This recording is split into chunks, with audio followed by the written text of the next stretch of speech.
अनेक जणांनी अनेक पद्धतीने महाराजांचं वर्णन केलं. आमचे पंत तर म्हणतात त्यांच्या प्रत्येक कार्य महाराजांच्या प्रसिद्धच आहे. मुकुटमणी संतांचा, मुकुटमणी संतांचा, शिव शिव तुझ्या म्हणून ये वाणी, नेले जडवरुंठी विठ्ठल विठ्ठल म्हणून या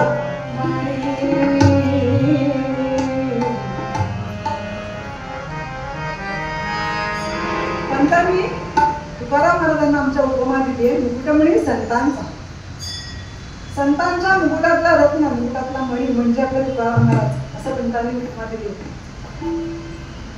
तसं आजकाल मुकुट कोणी घालत नाही का. पूर्वी राजग घालायचे, त्यांच्या मुकुटामध्ये हिरे माणकं सगळे जडवलेली असायची. आता भगवंताचा मुकुट बघा आजचा किती सुंदर आहे. मगाशीच म्हटलं त्यांना आज मुकुट खूप छान दिसतं.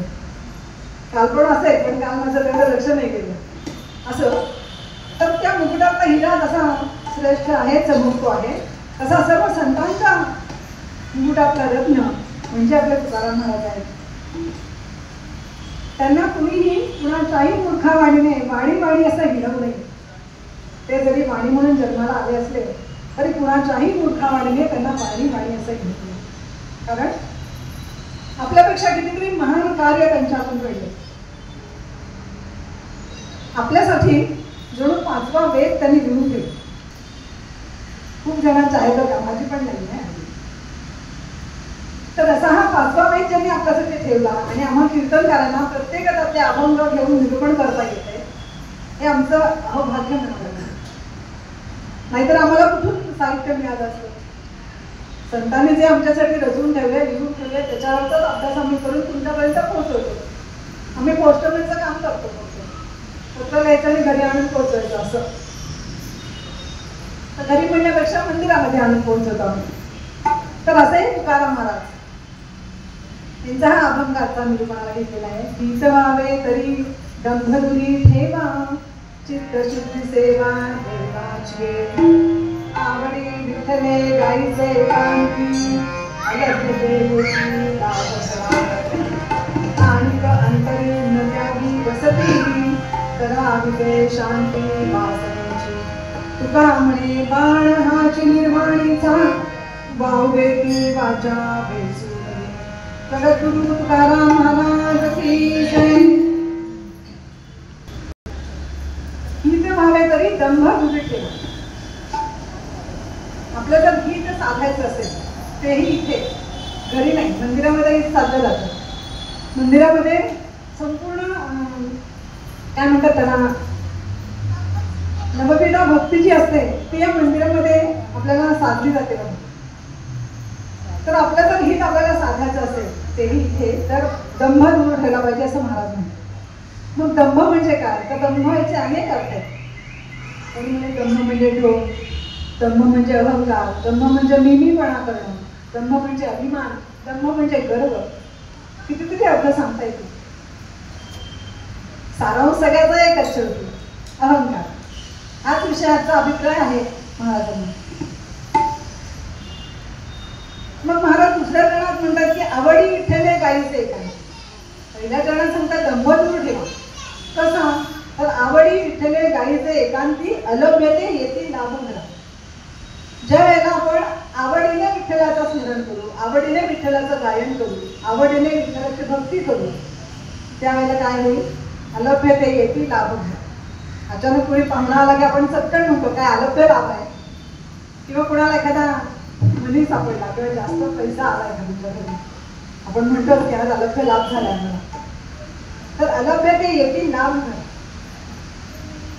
पुढच्या चरणात महाराज सांगतात की आणि का अंतरी न द्यावी वसती. अंतरी म्हणजे आतमध्ये आपल्या न द्यावी वसती, करावी ते शांती वासनेची.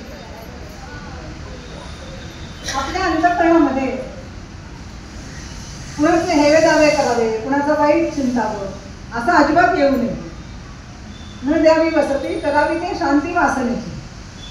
यालाच वासना म्हणतात. वासना म्हणजे काही इच्छा, ज्या वाईट इच्छा आहेत त्या आपल्या अंतःकरणातून बाहेर जायला पाहिजे, ते आपण घालवायला पाहिजे. मग हे केव्हा होणार आहे, तेव्हा आवडी विठ्ठले गाईचे एकांती. जायला पांडुरंगाची भक्ती आपल्याकडून आवडीने हवी. आवड असली की सगळं सापडतं. आता तुम्हाला सगळ्यांना कीर्तनाची आवड आहे म्हणून तुम्हाला सवडीने यावंसं वाटतं की नाही, तसंच आहे. एखादी गोष्ट आपल्याला स्वयंपाक करण्याची, तुम्हाला एखाद्याची वेगवेगळ्या कलांची आवड असेल तर आवर्जून आपण त्यासाठी वेळ देतो. आवडी विठ्ठले गाईचे एकांती, अलभ्यते येती लाभ घरा, आणि अंतरी न द्यावी वसती, करावी ते शांती वासनेची. म्हणून वासना वासना दुष्ट वासना या बाहेरच असेल यासाठी भगवंताचं नामस्मरण, यासाठी भगवंताची भक्ती, यासाठी संतांनी आपल्याला भक्ती मार्गाला जायला सांगितलं. वारीचा अनुभव सगळ्यांनी घेतलाय. किती भक्तिमय वातावरण असतं करते. 21 दिवस पूर्ण भक्तिमय वातावरणात आपले ज्ञानेश्वर मोदी, तुकाराम महाराज सगळे आनंदाने जातात की नाही पंढरीला. तो सोहळा पाहण्याचा जितका आनंद होतो, म्हणजे आपण जरी नाही गेलो तरी त्या सोहळा डोळ्यासमोर आणला तरी आपल्याला त्याचा आनंद मिळतो. मग अशी भक्ती आपल्याला संतांनी करायला सांगितली. आणि शेवटच्या चरणामध्ये महाराज म्हणतायत, तुका म्हणे बाण हाची निर्वाणीचा, वाहुवेती वाचा वेचू नये.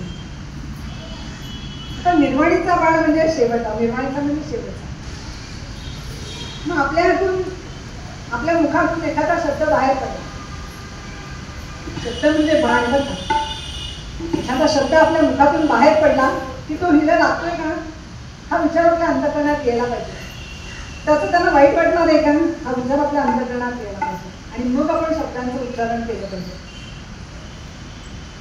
निर्वाणीचा बाण जेव्हा आपण म्हणतो प्रभू रामचंद्र एक बाणी होते एक पत्नी होते, तर त्यांनी सोडलेला बाण कधी वाया गेलेला नाहीये. पण ज्यावेळेला आपण निर्वाणीचा बाण म्हणतो, ज्यावेळेला आपण एखादा अपशब्द बोलतो एखाद्याला, तोंडातला तर बाण निघून गेलाय पण त्याचा परिणाम तो भोगतोय. असं न होता आपल्याकडून नेहमी चांगलंच बोललं गेलं पाहिजे. आपण जेव्हा बोलतो, आपण जेव्हा उच्चारतो एखादा शब्द विचार करून बोलला गेला पाहिजे असं महाराज म्हणतात. तुका म्हणे बाण हाची निर्वाणीचा वाळू वेती वाचा वेचून. उगाच बाष्कळ बडबड करण्यात काय अर्थ आहे का. आपण काही वेळेला खूप गप्पा मारतो पण त्या सगळ्या निरर्थक असतात, काही त्याला अर्थही नसतो अशा आपण गप्पा मारतो. म्हणजे इथे बसलेल्यांपैकी सांगत नाहीये मी, बाहेरचं तिकडचं इकडं इकडचं तिकडे सांगायची सवय ना. तर महाराज म्हणतात तुका म्हणे बाण हाची निर्वाणीचा भावपेती वाचा वेचू नये. पण काय आपल्या अंतःकरणात तो दंभ आहे तो दूर केला पाहिजे, तो आपण घालवला पाहिजे. आपला अहंकार आपल्या अंतःकरणापासून दूर गेला पाहिजे. तुम्हाला माहिती आहे सगळ्यांना गोष्ट, ज्ञानेश्वर नामदेव महाराजांना पण अहंकार झाला होता. गोष्ट सगळ्यांना माहिती आहे पण ते ओघाने येणार म्हणून सांगा. ज्यांना माहिती नसेल त्यांचं रिपिटेशन होईल, नवीन माहिती होईल आणि ज्यांना माहिती त्यांचं रिपिटेशन होईल. आता या मुलीला माहीत नसेल नामदेवांची गोष्ट. एकदा गोरोबा काकांच्याकडे सगळी संत मंडळी जमली होती. आमचं एक ज्ञानेश्वर मौली होते, निवृत्तीनाथ, सोपानदाता, मुक्ताई, सगळे संत होते. गोरोबा काका होते, नामदेव महाराज होते.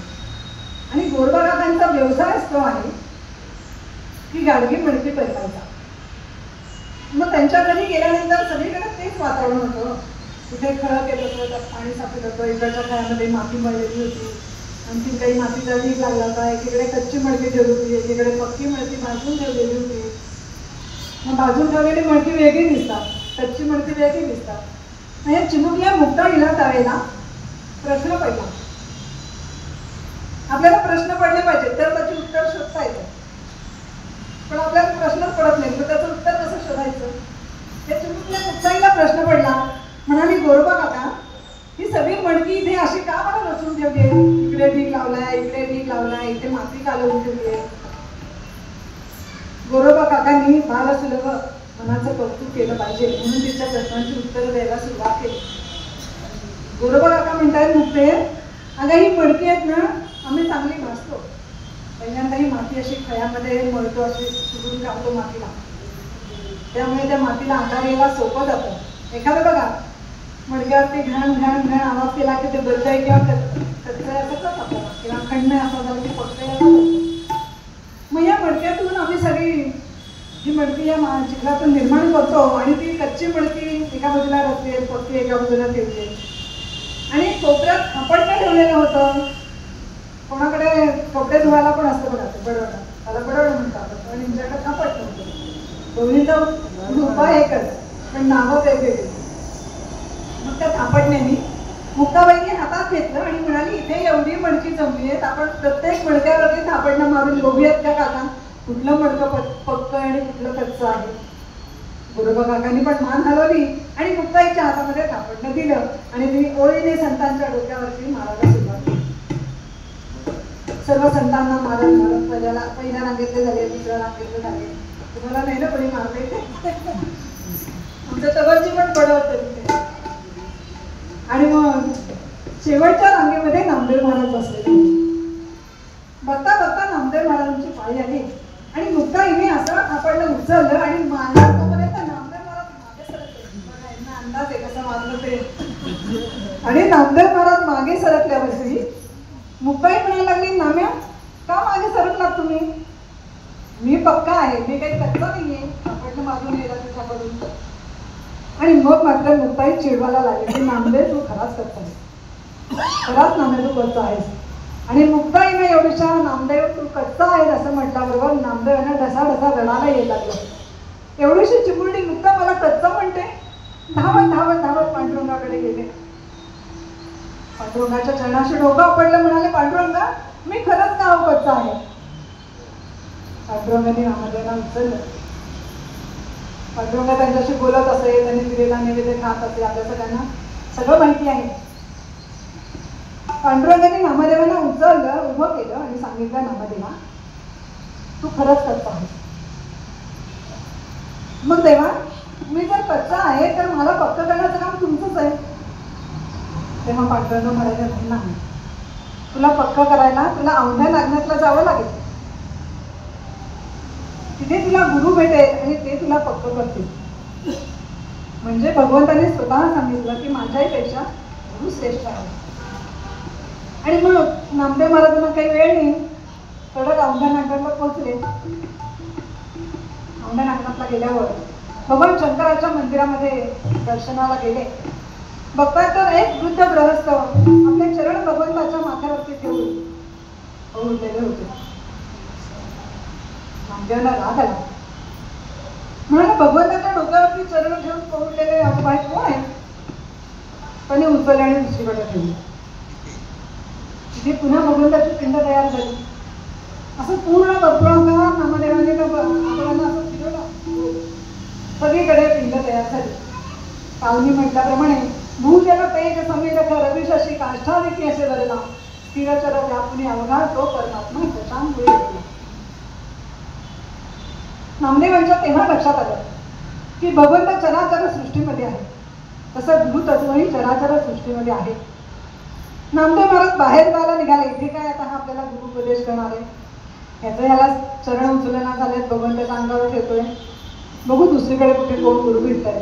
म्हणून पाठीमागे वळले आणि मंदिराच्या उघडच्यापर्यंत बाहेर पाय टाकला. मात्र क्षीण आवाज कानावरती आला, नामदेवा तू मलाच भेटायला आलायस ना, आणि मला न बोलताच परत चाललास. तेव्हा नामदेवांना एकदम क्लिक झालं, ट्यूब पेटी म्हणतो ना आपण, तसं नामदेवांना एकदम अंतरंगातलं संचारलं आणि धावत जाऊन त्या वृद्धांचे पाय धरले. ते वृद्ध कोण होते मंडळी? आपल्याला नाव माहिती आहे, विसोबा केसर होते. आणि त्यांनी त्यांना गुरुपदेश केला. आणि नंतर मग नामदेवांनी फार पंजाब पर्यंत आपली भाजी मारलेली आहे, आपल्याला सर्वांना माहिती. मग एवढीसा अहंकार नामदेवांना बिघडवू पाहत होता. तुमच्या मौलीने एका ठिकाणी वर्णन केलेलं आहे, नवला अंकाराची गोठी, नवला अंकाराची गोठी, विशेष पाठी, सज्ञानाचे झोंबे कंठी, नाना संगती नाचवी.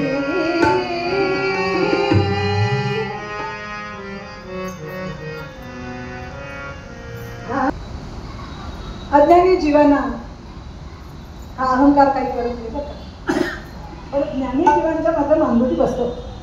बघा ना, सगळ्या ज्ञानी लोकांना आठवून बघा, त्यांना अहंकार जास्त असतो, आम्हाला ज्ञान जास्त आहे.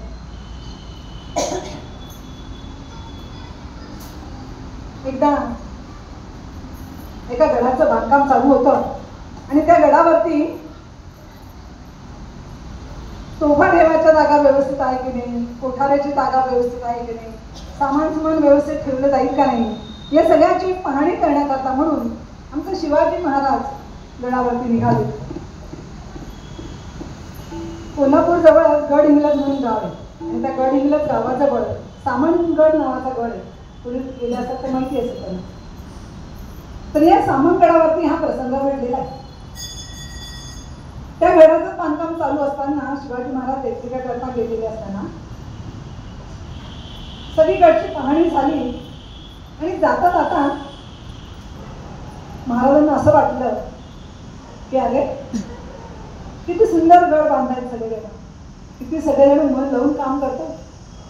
आपण सांगितलेली प्रत्येक गोष्ट हुबेहूब तशीच केलेली आहे. तोफा ठेवायची जागा व्यवस्थित केली आहे, जिथे जिथे गुहा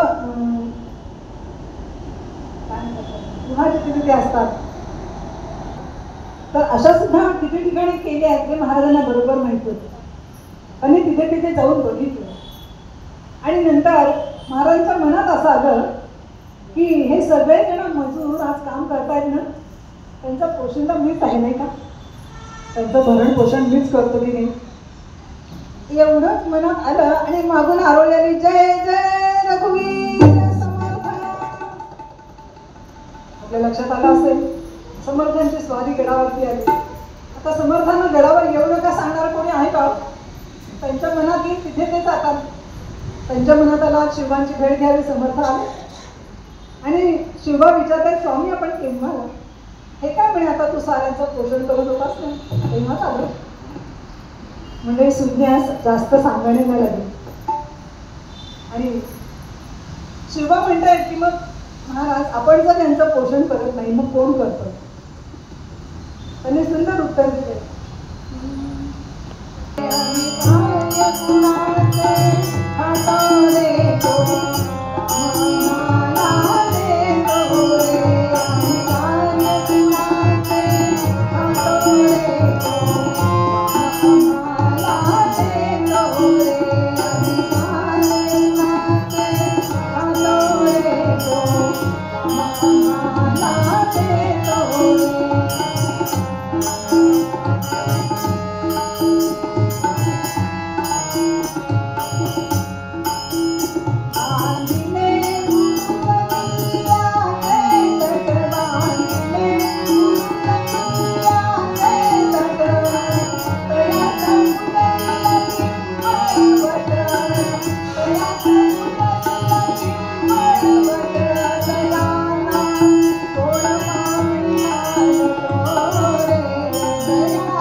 देणारा घेणारा माझा प्रभू रामचंद्र आहे, माझी विठू माऊली आहे. आणि म्हणून महाराज तो सगळं बघायला बसलाय.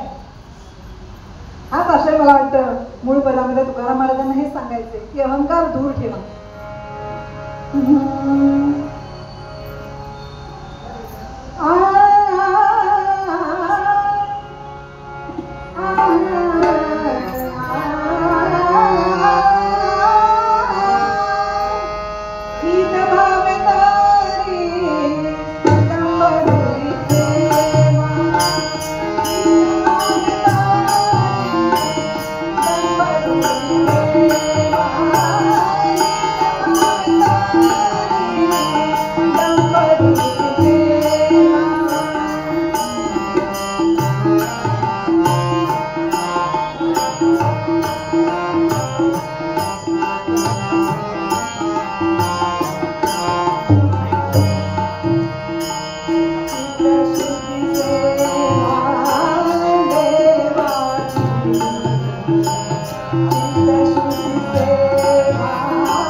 काय आहे माहितीये का, श्रोत्यांचं आणि वक्त्याचं ताळमेळ जमला पाहिजे तर कथेला रंग येतो, नाही तर येत नाही. मला पण असं वाटतं मग उगीच आपण कथा करतोय का, त्यांना आवडते का नाही. त्यामुळे जी भजन आहे, गजल आहे, तो जरा मोठ्याने केला तर जरा बरं वाटतं. बघा जमलं. महारुद्र हनुमान की धन्यवाद. उमापती महादेव की जय. भाई सब संतान की जय. जय श्री राम. क्या बात. असं पाहिजे. असं प्रातःकाळचा समय सगळीकडे नुकताच झुंजू झालेलं. जसे संध्याकाळचा समय असतो तसाच प्रातःकाळचाही समय. संध्याकाळला तसंच प्रातःकाळी पण वाटतं. जर सगळे माता भगिनी लवकर उठत असतील त्यांना माहिती असेल. म्हणजे आपण सगळे उठता, मला दुमत नाहीये, पण आजची पुढची पिढी उठतच नाही लवकर. पूर्वी आपलं कसं होतं, उठायचं, सगळं संभाषण करायचं, सगळीकडे झाडझूड करायची, घरातली आंघोळ करायची, मग बाकीचे कामं सुरू. आत्ताच्या पिढीचं उलट आहे. आधी उठले की सगळी कामं करायला सुरुवात. उठले की कुकर लावारे, कणिक मळारे, भाजी चिरारे. सत्य परिस्थिती आहे. कुठे गेली पूर्वीची आपली पद्धत, कुठे गेले ते सर्वांचं सांगणं. म्हणजे आया बहिणी सासूबाई वगैरे आहेत की नाही प्रत्येकांच्या घरी, नाहीये. सगळेजण वृद्धाश्रमात असतात. ज्यांच्याकडे घरी आहेत त्यांची चांगली चांगली असते वातावरण, पण ज्यांच्याकडे नाही आहेत त्यांच्याकडे असं वातावरण. उठलं की आधी कुकर लावा, सगळा स्वयंपाक करायचा. काय त्यामुळे सगळं स्वयंपाक करून झाडलोट करून अंगाला घाम येतो, मग आंघोळ करायची असते. हे आता आत्ताचं मत आहे बरं का. असं तर अशा या सुंदर प्रातः सणामध्ये पक्ष्यांची किलबिली चालली आहे. भाटमध्ये गातायत, मंदिरामधून आवाज येतो आहे. आणि अशा वेळी सगळ्या तीर्थयात्रा करत करत आमचे आजचे कार्यकर्ते म्हणूया, कथानककार म्हणूया, फिरत फिरत फिरत कुठे आले म्हणजे रामेश्वरला आले.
रामेश्वरला आलाय. रामेश्वरला आल्यानंतर महादेवाच्या मंदिरामध्ये प्रवेश केला. तो सुंदर महादेवाची पूजा बांधली होती. पूजा पाहता पाहताच मन हरवून गेलं. कैलास राळा शिवचंद्र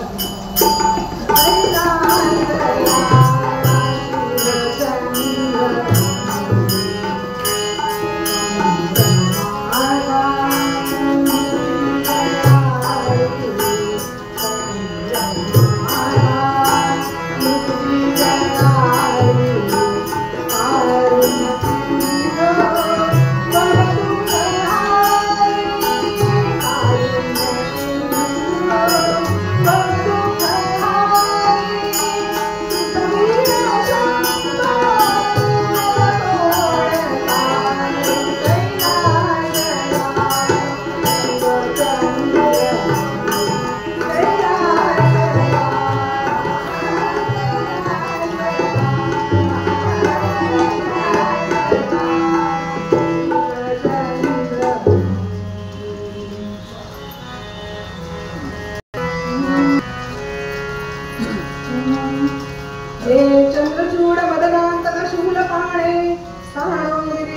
श्रीजय महेश शंभो हे भीतिभय सुदरमानम संसार दुःख गहनात कलरीश रक्ष न्याये दिव्यं महेशं प्रदत्तिमं चारुगंगावहंसं रत्नानन्दोत्तमाङ्गं परशुभुवरा दिव्यस्तं प्रसन्नं पद्मासनं समन्तासितं वन्दे ज्ञानकृतिं प्रसादं विश्वाद्यं विश्ववन्द्यं निरभयारं पञ्चवक्त्रात्रिनेत्रं नमः पार्वतीपते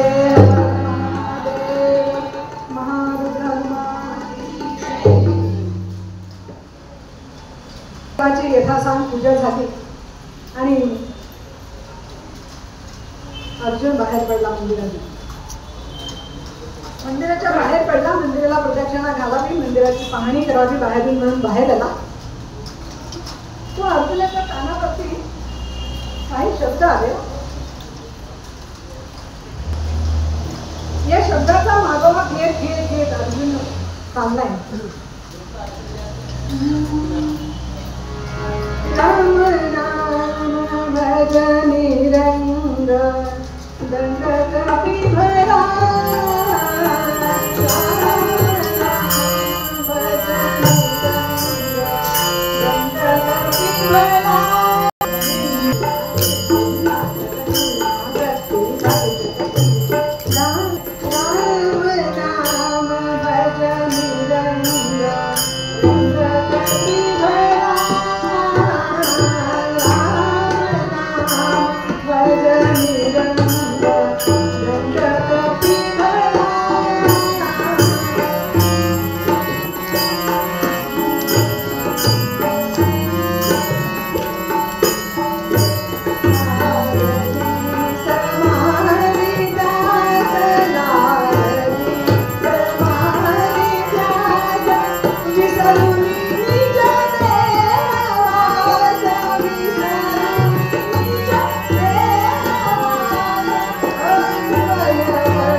मारुतीरायांचे शब्द कानावर येत होते.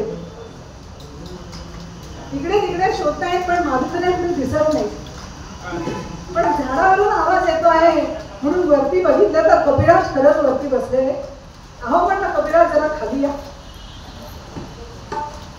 कपिराज फ्रूट करून उडी मारून खाली आले आणि म्हणाले आपण कोण. अर्जुन त्यांना विचारतात आपण कोण. दोघे एकमेकांना ओळखत नाही. आता महाराज राजा हनुमंत तो देवाची गाथा सदा सर्वदा रामदासासी पावे फळे गागिता ध्यान सोडून घ्यावे. जय जय रघुवीर समर्थ. हनुमंत सांगताय मी रामभक्त हनुमंत. स्वरामाला जाताना प्रभू रामरायांनी माझी व्यवस्था केली आहे. रामदास म्हणून इथे थांबायचे आणि म्हणून मी इथे आहे. पण म्हणलं आपण कोण. दोघं एकमेकांना ओळखत नाही बरं का. मागच्या तरी सगळ्या दोघांना एकमेकांना ओळखत होते. एकमेकांचे भक्त होते, एकमेकांचे सेवक होते, एकमेकांचे ऋणी होते. पण ह्या जन्मात मात्र त्यांना आठवत नाही काहीच. मारुतीराय विचारतात आपण कोण बरं. आता हा अर्जुन आपली ओळख देतो. अर्जुन म्हणतो अहो मी कृष्ण उपासक. कृष्णाची उपासना करणारा. आम्ही 5 भावंड. आम्ही 5ही जण कृष्णाचे सखे आहोत आणि आमच्यावर किती प्रेम आहे कृष्णाचं सांगू.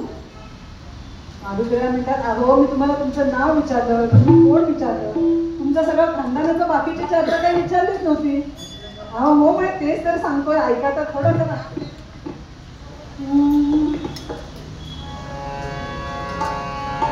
ऐकून या नर शिरोमणी ऐकून या नर शिरोमणी ऐकून या नर शिरोमणी सांगते निज नाम तयाचे सांगते निज नाम तयाचे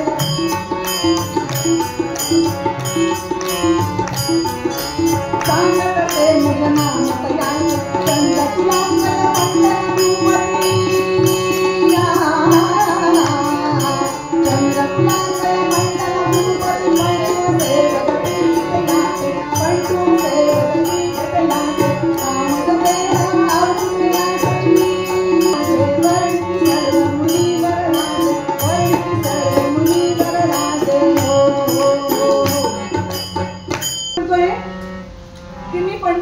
जन्माला आलोय, चांद्रवंशामध्ये जन्माला आलोय आणि पंडू राजाचा मी मुलगा.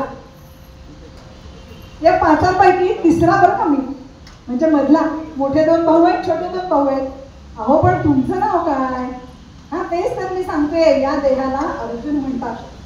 सगळे जण मला अर्जुन म्हणून ओळखते. आता स्वतःचं नाव सांगायला त्यांनी इतका वेळ लागला, तो बाकीचं काय काम करत असेल असं कपिराज मनामध्ये विचार करतायत. आणि अर्जुनाचं लक्ष सहजच जवळ असलेल्या एका सेतूकडे गेलं. अर्जुन विचारतोय हनुमंतांना की का हो, तो तिकडे समोर दिसतोय ना, तो सेतू कुणीकडे बांधला? अहो दगडाचा दिसतोय. हनुमंताचा इशाराच्या दिशेने लक्ष गेलं. अर्जुनाने अंबोली निर्देश केलाय तिकडे लक्ष गेलं हनुमंताचं. आणि हनुमंताच्या डोळ्यातून खळ खळ खळ खळ अश्रू वाहायला लागले. प्रभू रामरायांची आठवण झाली. हनुमंत म्हणतात अर्जुना, दशरथ सुत राम प्रभू दशरथ सुत राम प्रभू भक्त प्रिय जानकी श्रीराम तेणे जसे तू बंधन केले से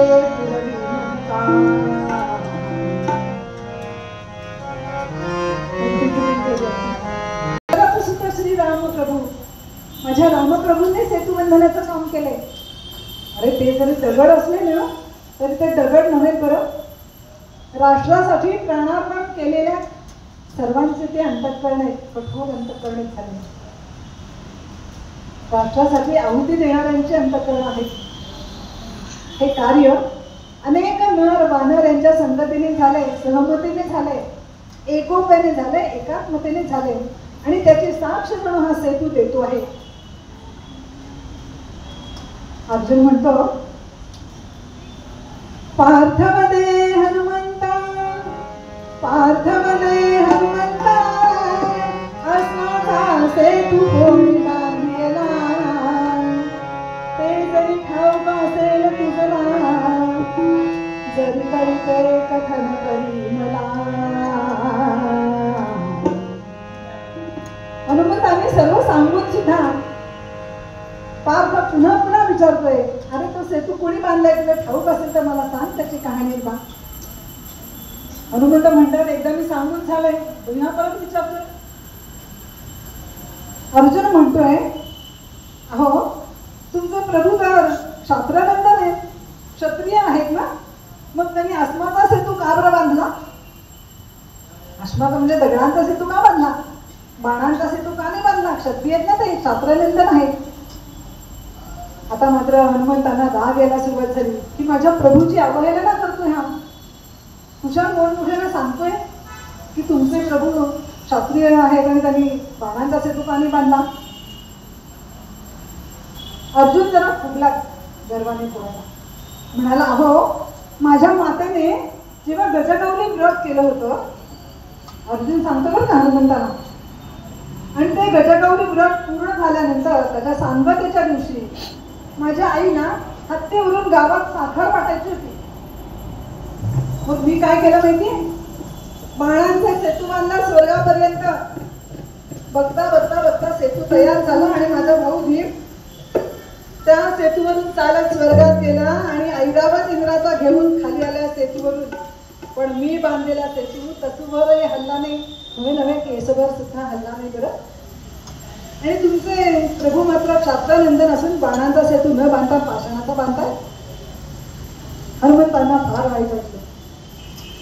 हनुमंत म्हणतात, अरे अर्जुना, तुला जर एवढा सुद्धा बाणांचा सेतू बांधायचा हव्यास आहे तर बांध बघूया सेतू, मी असा मोडून दाखवतो. आता हे जेव्हा दोघांचं ठरलं तेव्हा हनुमंतांनी तिथे शपथ घेतली, म्या जरी सेतू मोडेन ध्वजस्तंभी तुझ्या बैसेन.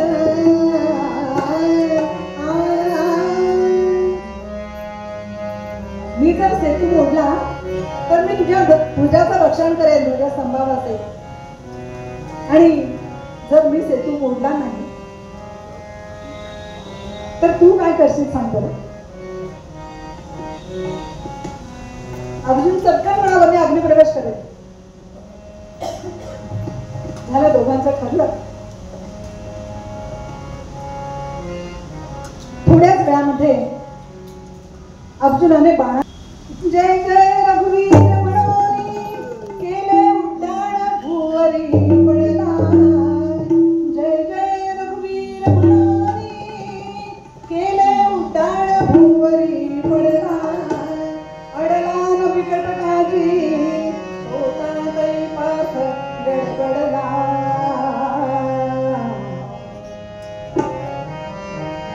काय झालं, अर्जुनाने सेतू बांधला आणि मारुतीने प्रभू रामरायाचं नाव घेतलं आणि जे उड्डाण केलं म्हणून सांगू तुम्हाला. आणि उड्डाण करून दाट दिशेला सेतूवरती पडला. काळकण सेतूचा आवाज झाला, सेतू मोडला आणि हनुमंत मागे पडले. असं म्हणजे त्रिवार झालं. त्रिवार म्हणजे तीनदा झाला. अर्जुनाने तीनदा सेतू बांधला, हनुमंताने तीनदा सेतू मोडला. हे सगळं झाल्यावर अर्जुनाला वाईट वाटलं, खजील झाला मनामध्ये. आपण बांधलेला सेतू एका मिनिटात मोडला. आता अर्जुन चिता रचायची म्हणून काष्ठ गोळा करायला लागले. अर्जुन जमवित असला नेत्री बाहे पाणी.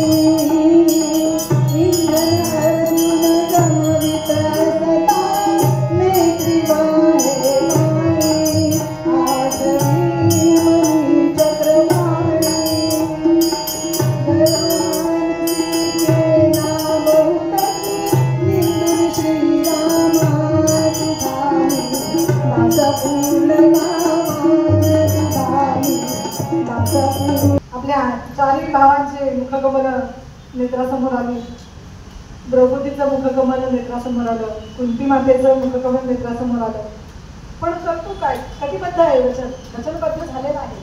आणि म्हणून चिता रचली आहे. आणि इतक्यात तात्काळ तेथे प्रगटे प्रभू दैत्य हंता पाहोनिया उभयता मनची हंता. तात्काळ तेथे एक वृद्ध गर्भवती काठी धोतर नेसलेला, बाराबंदी घातली आहे, गळ्यात तुळशीच्या माळा आहेत, सुंदर सुवास सगळीकडे पसरलाय. आणि हा वृद्ध या दोघांच्या समोर आला आणि दोघांना विचारतायत की काय रे, काय चाललंय इथे, कोण सतीबिती जाणार आहे का काय? सतीबंदीचा कायदा तर केव्हाच लागू झालाय, मग हे काय चाललंय इथं? नाही हो, हनुमंताने हात जोडले. महाराज, आमच्या दोघांमध्ये पैस लागली होती. हा म्हटला मी सेतू बांधायचा आणि मला मोडायला सांगायचं, आणि मी मोडला. याने सेतू बांधायचा, मी मोडायचा, असं तीनदा झालं महाराज. मग काय करी मधुसूदन आड घाली सुदर्शन.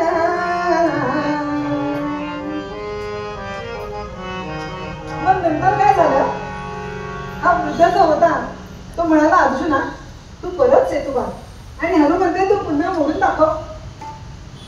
आणि जेव्हा अर्जुनाने सेतू पुन्हा बांधला, करुनिया कृष्ण नाम स्मरण हाती घेऊन शिलामुखी बाण सोडून बाणावरी बाण सेतू बंधन केले.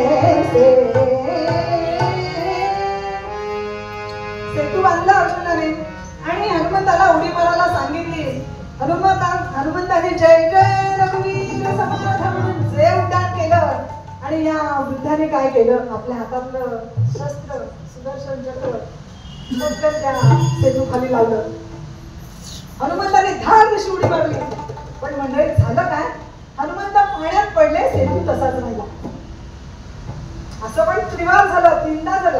अर्जुनाने तीनदा सेतू बांधला, तीनदा हनुमंताने जय जय रघुवीर समर्थ उंच जावं, धाड अशी उडी मारावी, पाण्यातच पडायचं. आता मात्र अर्जुनाला हायचं वाटलं. पण दोघं जण जवळ येऊन बघतात, तो तिथे वृद्ध नाहीच. अर्जुनाला आपले गोपाल कृष्ण दिसायला लागले. मध्ये कृष्ण डोळ